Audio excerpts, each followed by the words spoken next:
122వ కీర్తన భాగంలో కూడా ఒక మాట మనకు కనబడతా ఉంది.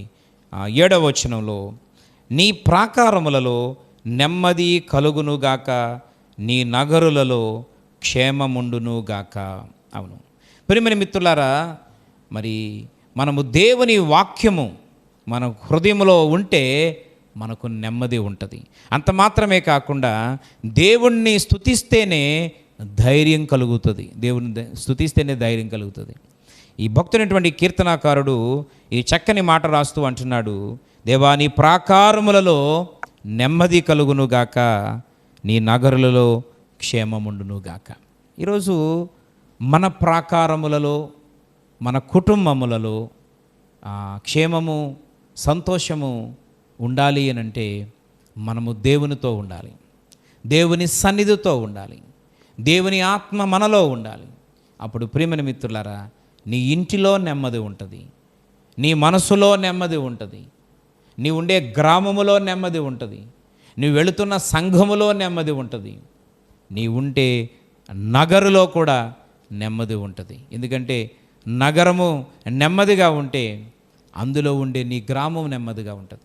నీ గ్రామం అంతా నెమ్మదిగా ఉంటే నీ గృహం నెమ్మదిగా ఉంటుంది. నీ గృహం నెమ్మదిగా ఉంటే నీవు నెమ్మదిగా ఉండగలుగుతావు. ఈరోజు నీ అనేటువంటి ఒక్క జీవితంలో అద్భుతము జరగాలి అని అంటే ఖచ్చితంగా నగరులో నుండి నెమ్మది ప్రారంభించబడాలి. ఈరోజు ఇవన్నీ ఎలా సాధ్యమనంటే ప్రియులారా, నీలో దేవుని వాక్యం ఉండాలి. దేవుని పిలుపుకు తగినట్లుగా, దేవుని యొక్క ఏర్పాటుకు తగినట్లుగా, దేవుని యొక్క ఆ ఆలోచన ప్రణాళికకు తగినట్లుగా నీవు అనుకూలంగా లోబడి జీవిస్తే దేవుడు నిన్ను అంచెలంచెలుగా ఉన్నత స్థితిలోనికి నడిపిస్తాడు. కారణం ఏంటంటే దేవుని చేత నీవు ఏర్పాటు చేయబడిన వ్యక్తివి, ఎన్నుకున్న వ్యక్తివి. దేవునికి మనుషులకు చాలా తేడా ఉంది ప్రియులారా. మనుషులు అంటారు నీవే నా ప్రాణం అని. కొన్నిసార్లు అదే నోట్లోంచి ప్రాణం కూడా తీసేస్తానని చెప్పొచ్చు. ఈరోజు ప్రియమైన మిత్రులారా, కానీ ప్రభు అయిన యేసయ్య నీవే నా ప్రాణం అని చెప్పి ఆయన ప్రాణాన్ని మన కొరకు ఇచ్చాడు.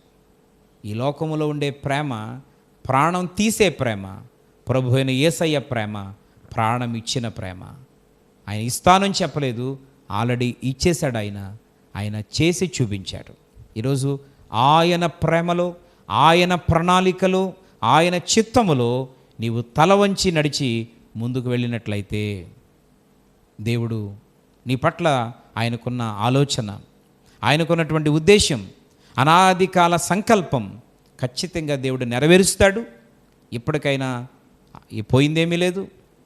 ఒకవేళ ఎంతవరకు మన జీవితాన్ని మనం సరిచేసుకోవడం ఆలస్యమైతే కొంచెం కార్యాలు ఆలస్యం అవుతాయి, కానీ ఇప్పటికైనా దేవుడు ప్రారంభిస్తే నూతనమైన కార్యాలు దేవుడు చేస్తాడు. కొన్నిసార్లు కొన్ని శోధనలు నీ పని అయిపోవడం కాదు పిల్లరా, మనలో ఉన్న లోపాలను సరిచేయబడ్డానికి వచ్చిన శోధనలు, ఓర్పు కలుగు నిమిత్తం, నెమ్మది కలుగు నిమిత్తం, నిత్య జీవానికి మార్గము తెరవబడు నిమిత్తమే ఆ శ్రమలు వచ్చినాయి, కానీ అవి నాశనములకు వచ్చినవి కావని. ఎందుకనంటే నువ్వు ఏర్పాటు చేయబడినటువంటి వ్యక్తులకు, బిడ్డలకు దేవుడు అలాంటి పర్మిషన్ ఇవ్వడని, తన చిత్తానుసారంగా మంచి ఉద్దేశంతోనే నడిపిస్తాడని ఈ సందర్భంగా దేవుడు తెలియజేస్తూ ఉన్నాడు.